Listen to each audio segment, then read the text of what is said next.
Crônicas do Amanhecer. Por Feijão, Centro Espírita Allan Kardec de Balneário Gaivota. Balneário Gaivota, 12 de novembro de 2024. Abapai Church promove simpósio sobre fé e ciência, parte 3. Temas como design inteligente e a criação do homem versus evolução foram discutidos durante o primeiro simpósio sul-catarinense de integração entre fé e ciência, promovido pela Abapai Church. O evento foi realizado sábado, 5/10, na sede da igreja, em Criciúma. A iniciativa buscou promover discussões que geralmente ocorrem apenas entre especialistas. A proposta foi oferecer ao público a oportunidade de ter acesso a conteúdos científicos profundos que corroboram a ideia da criação intencional. A concepção de um evento de grande porte como o simpósio surgiu juntamente com a criação do Ministério Fé e Ciência, da Abapai. Apesar de abordarem temas diferentes, fé e ciência não se anulam.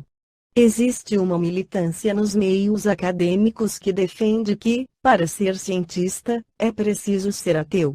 Isso não é necessário e nem faz sentido.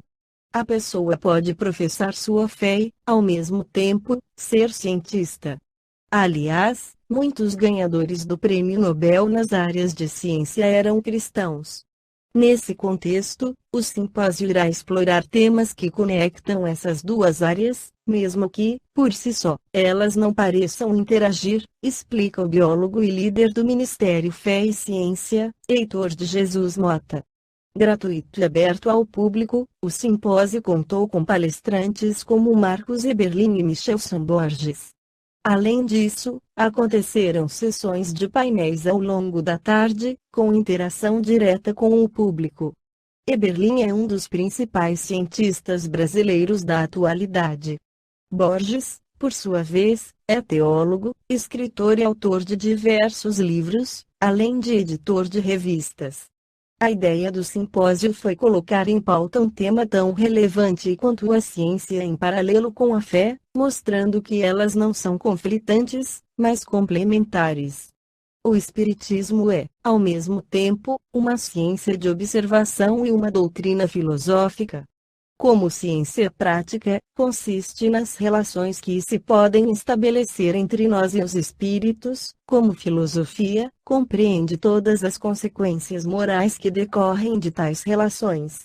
Podemos defini-lo assim: o Espiritismo é uma ciência que trata da origem e do destino dos espíritos, bem como de suas relações com o mundo corpóreo. Allan Kardec. Constituindo a doutrina espírita um corpo de princípios filosóficos e éticos, apoiados na experimentação científica, ela apresenta três notórios aspectos: o científico, o filosófico e o religioso. Emmanuel, logo na introdução do livro Consolador, afirma que nós podemos tomar o Espiritismo como um triângulo de forças espirituais. Ele afirma: a ciência e filosofia vinculam a Terra a essa figura simbólica, porém, a religião é o ângulo divino que a liga ao céu.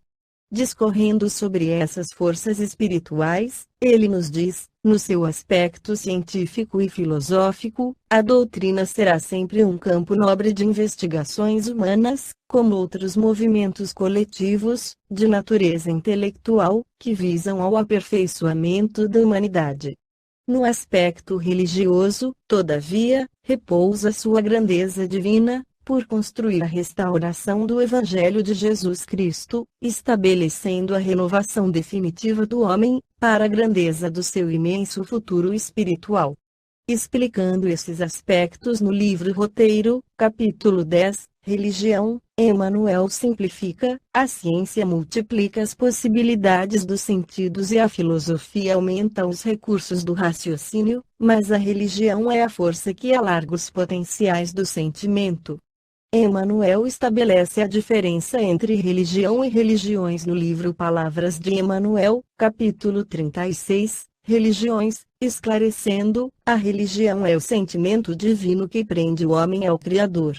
As religiões são organizações dos homens, falíveis e imperfeitas como eles próprios, dignas de todo o acatamento pelo sopro de inspiração superior que as faz surgir, são como gotas de orvalho celeste, misturadas com os elementos da terra em que caíram. Muitas delas, porém, desviadas do bom caminho pelo interesse criminoso e pela ambição lamentável dos seus expositores, mas a verdade um dia brilhará para todos, sem necessitar da cooperação de nenhum homem. No livro O Evangelho segundo o Espiritismo, no capítulo 1, Não vim destruir a lei, Allan Kardec fala da aliança da ciência e da religião no seguinte trecho: a ciência e a religião são as duas alavancas da inteligência humana, uma revela as leis do mundo material e a outra as do mundo moral. Ambas, porém, tendo o mesmo princípio, que é Deus, não podem contradizer-se. Emmanuel, no livro Pão Nosso, capítulo 72, contempla mais longe, nos fala sobre a lei de sincronicidade, da seguinte maneira: em torno de teus passos, a paisagem que te abriga será sempre em tua apreciação aquilo que pensas dela, porque com a mesma medida que aplicares à natureza, obra viva de Deus, a natureza igualmente te medirá. Esta foi a crônica do amanhecer de 12 de novembro de 2024. Por Alfredo Feijão Lopes.